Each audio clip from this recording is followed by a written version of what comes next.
പുതിയ ഒരു വ്ളോഗിലേക്ക് സ്വാഗതം. അപ്പോൾ ഇപ്പോൾ നമ്മൾ നിൽക്കുന്നത് തായ്ലൻഡിലെ ഫ്രൈഡേ ഈവനിങ് മാർക്കറ്റിലാണ്. അപ്പം ഇവിടെ ഈ മാർക്കറ്റ് മെയിനായിട്ട് ഫുഡിന് വേണ്ടി മാത്രമുള്ളതാണ്.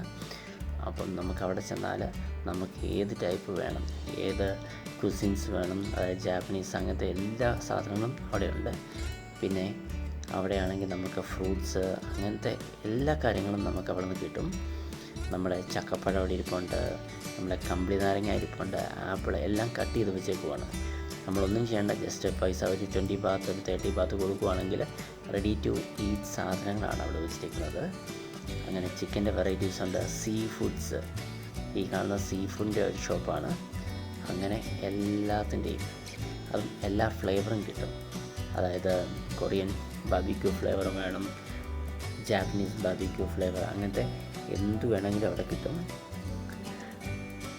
നമ്മുടെ നാടിനെ അപേക്ഷിച്ച് തായ്ലൻഡിൽ കുറച്ച് ആളുകൾ ഈ സിറ്റിയിൽ താമസിക്കുന്ന ആളുകൾക്ക് കുക്ക് ചെയ്യാൻ, കാരണം ഇവർ അപ്പാർട്ട്മെൻറ്റിലേക്ക് ആയിരിക്കും താമസിക്കുന്നത്, അല്ലെങ്കിൽ ഫ്ലാറ്റിലായിരിക്കും താമസിക്കുന്നത്. അപ്പോൾ അവർക്കവിടെ കുക്ക് ചെയ്യാനുള്ള ഫെസിലിറ്റീസ് കുറവായിരിക്കും. അതുകൊണ്ട് അവരും വർക്ക് കഴിഞ്ഞിട്ട്, അവരുടെ ജോലി കഴിഞ്ഞിട്ട് തിരിച്ചു പോകുന്ന സമയത്ത് ഇതുപോലുള്ള മാർക്കറ്റിൽ നിർത്തുമ്പോൾ ചെറിയൊരു തുകയ്ക്ക് അവർ ആ കുക്കിങ് ചെയ്യുന്ന സമയം സേവ് ചെയ്യുന്നുള്ളൊരു കാശിന് അവർ ഡിന്നർ വാങ്ങിച്ചുകൊണ്ടാണ് പോകുന്നത്. അതുകൊണ്ടാണ് ഇങ്ങനത്തെയുള്ള ചെറിയ ചെറിയ മാർക്കറ്റുകൾ ഭയങ്കര പോപ്പുലറായിട്ടുള്ളത്.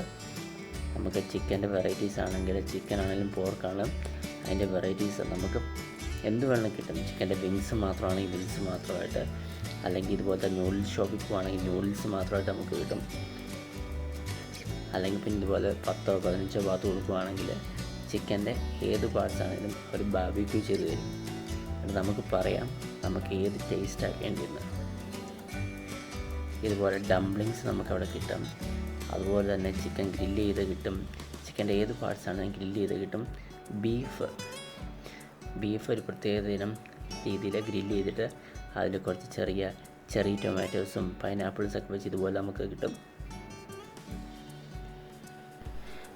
ഒരു കാര്യം പറയാൻ മറന്നുപോയി, അവിടെ ഫാൻ പോലെ കറങ്ങിയിട്ട് അതിലൊരു വള്ളിയോ ഒരു പ്ലാസ്റ്റിക് പോലെ കിടക്കുന്നത് കാണുന്നത് അവർ ഈച്ചയെ ഓടിക്കാൻ വേണ്ടി, അതായത് അത് കറങ്ങുന്നതനുസരിച്ച് അവിടെ വരുന്ന ഈച്ചകൾ പോകാൻ വേണ്ടിയാണ് ആ സാധനങ്ങൾ വെച്ചിരിക്കുന്നത്. അത് ചെറിയൊരു മോട്ടർ വർക്ക് ചെയ്യുന്ന സാധനമാണ്. അത് ഏത് മാർക്കറ്റിൽ പോയാലും നിങ്ങൾക്ക് കാണാം. അത് ഓൾവേസ് ഇങ്ങനെ റൊട്ടേറ്റ് ചെയ്തുകൊണ്ടിരിക്കും. അതനുസരിച്ച് അവിടെ ഈച്ചയോ അങ്ങനത്തെ പ്രാണികളോ ഒന്നും വരത്തില്ല. അതിനുവേണ്ടിയാണ് അവർ സെറ്റ് ചെയ്തേക്കുന്നത്. നിങ്ങൾക്ക് ഇവിടെ കാണാൻ സാധിക്കും. അപ്പം നിങ്ങൾക്ക് വീഡിയോ ഇഷ്ടപ്പെട്ടെങ്കിൽ ഷെയർ ചെയ്യുക, കമൻറ്റ് ചെയ്യുക. അടുത്ത വീഡിയോ കാണുന്നവരെ ബൈ.